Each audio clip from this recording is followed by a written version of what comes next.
Ayan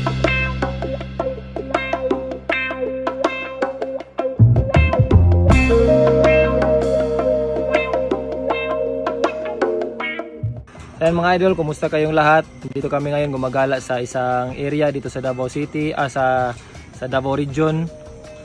Exactly dito sa Davao del Sur, isang Mount Apo Natural Heritage Park. So ayan, makikita natin ang Mount Apo, view ng Mount Apo. Kaya makikita nyo gaano kaganda ang Davao Region. Kaya masasabi natin na Davao life is here, Davao City life is here.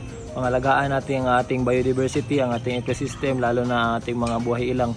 Ang wildlife natin ay siya yung determine kung gaano ba kaganda, kung gaano pa ka-sustainable ang ating kinaihan, ang ating kalikasan. So ayan, makikita nyo mga idol, ito yung parte ng ng Mount Apo. So ito yung Davao del Sur na harap niyan. So ang likod niyan mga idol, yan yung Cotabato side. So meron din tayong mga sightings diyan ng mga agila, yung mga natin, Pitikophaga gifferi, yung ating Philippine Eagle. So pangalagaan natin itong kalikasan. Pwede nating umpisahan yan sa sarili nating mga bahay.